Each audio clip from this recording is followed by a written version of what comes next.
gold to silver ratio now is above 85. Yep. And so if you like silvers, now is a good time to buy silver, because when that ratio normalizes.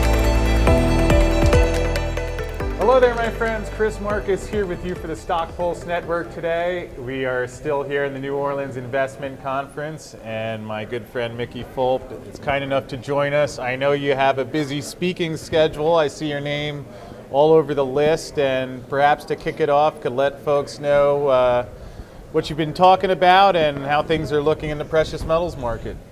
Well, I'm focused on commodities, analysis of commodities as per usual at these shows. And the title of my talk that I gave yesterday was Why Peak Gold is Fake News.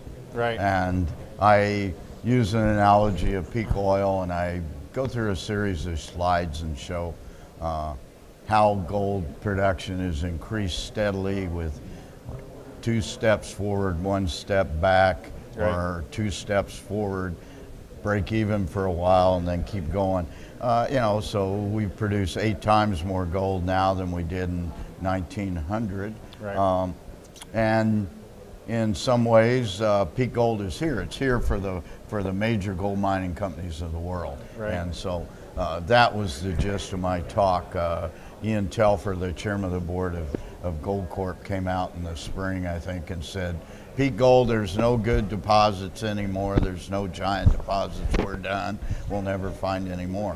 Why? He's talking about Goldcorp. He's not talking about the gold business as a whole. So anyway, that was it. It was well received, I think. And at the end of it, I gave people a couple of ideas where I think the next major gold deposit is going to be found. Right. So where did that Peak Gold Theory originate from, and perhaps what are folks overlooking that has led them? I know you have a different view on that. Where did that come from? It originated from the concept of peak oil, which was... What was that guy's name? That King Hubbard. Yes, and yes, he wrote a paper, a seminal paper in 1956, and he predicted that U.S. oil production would peak in 1970. And it was based on the idea of giant oil fields have a peak and a decline curve. And he was right about that. In 1970, it peaked, and it took a long time for us to get back to oil production. But so people bastardized this concept of peak commodities as an indication the world's running out of things. Right. And so they've kind of carried that into, and now the kind of the flavor of the last year has been peak gold. We're running out of gold. We can't find any good gold deposits. And I think it's just so much fluff, to tell you the truth. Right. So if we do have gold coming out, we also have a plethora of dollars being pumped out there. How do you balance all of those, and what do you see happening going forward? Well, there's some, in the short term, I think the gold market's turned. And when we last talked, which was in the latter part of July, we said we didn't really see much catalyst for gold until after Labor Day. So now we're into this time of higher seasonal demand. We've had safe haven fleeing because the major U.S. markets are really volatile and have come off their highs. And are basically break even for the year. So people are jittery about the market. We have this trade tariff stuff still going on. We solved our difficulties, as we all predicted, with Canada and Mexico, and now it's China. And China uses a lot of base metals. So we got all this stuff going on. But the U.S. dollar's been stronger.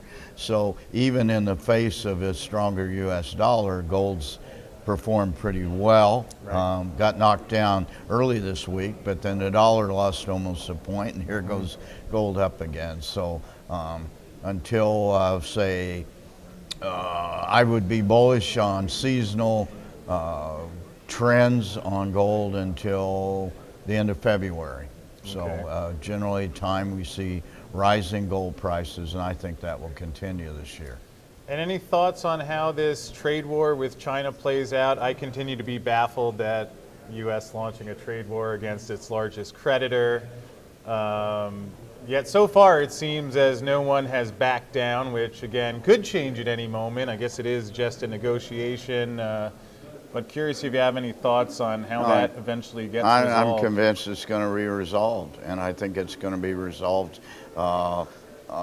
hopefully in a win-win situation, but certainly I'm convinced it's going to be a win for the U.S. You know, this whole trade tariff talk and the whole, it's not a war. That's just a media buzz thing that gets people excited or concerned or worried or fear and greed and panic on the speculative markets. But it's all about intellectual property theft and China requiring companies that do business in China or have interest in China to turn over their secrets, and that has to end. And I think it will. Right. China needs us probably more than we need them.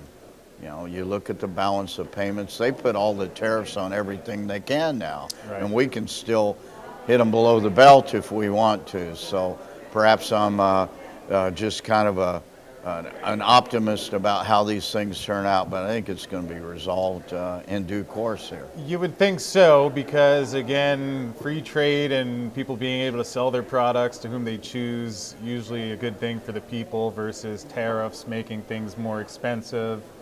But with that said, any other markets that you're looking at? I know we've talked about platinum before.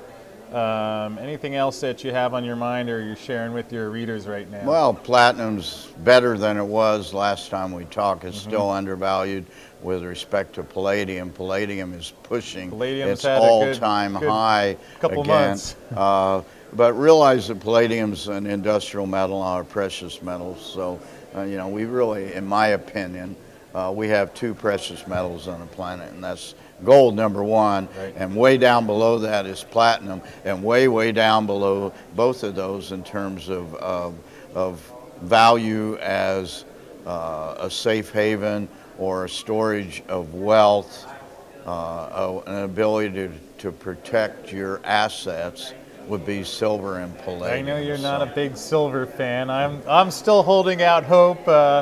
In fact, we were talking before we started. I know Keith Neumeyer and some other folks have a triple-digit silver prediction, which I know you tend to disagree with that. I would say when pigs fly.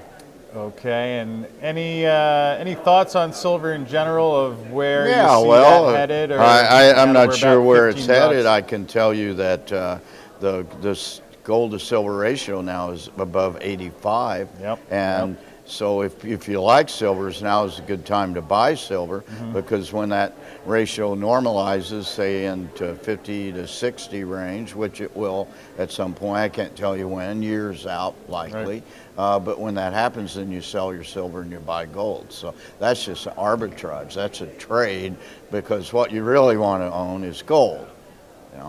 So what, you mentioned 50 or 60 to 1. In your view, what makes sense? Obviously, there's the trading that goes on, but at least from a fundamental perspective, where do you think that ratio is at a fair, neutral range? Well, if you look at the distribution historically, somewhere from 40 to 70 is the normal range, right, and you break that into decades, 40 to 50, 50 to 60, 60 to 70 in terms of that ratio, and they're all pretty equally distributed about 20% of the time. Right. So anywhere in there is normality. Anywhere on the edges, below 40 or above 75, 70 really, those are outliers, and where we are right now is an extreme outlier at 85.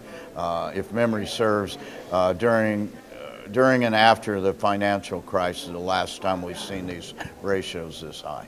Right, and we talked with Andy Schechtman and Miles Franklin up in Vancouver a couple months ago, and about these ratios that he's also pointing out on the high end. So it sounds like if there was a time to swap gold for silver, this could be it, yet still going forward in a longer term standpoint, you like the gold market a bit more. Absolutely.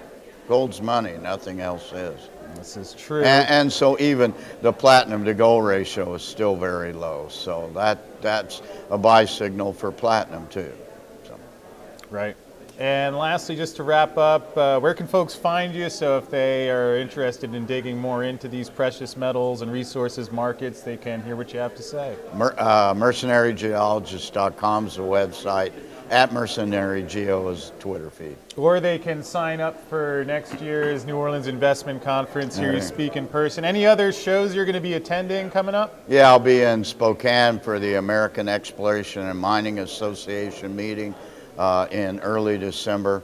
And I'm giving a talk there called The Trouble with Geologists, and it explores the idea that geologists are sometimes the problem with these companies and the reasons why they're not economic geologists. Right, which again, when you have a good team, getting the science and the economics and the marketing and all these pieces together can help. So I'll look forward to seeing you there. Thanks again for stopping by. Always good to see you, my friend. And Likewise, appreciate Chris. all you're doing. All right, thanks a lot. All right.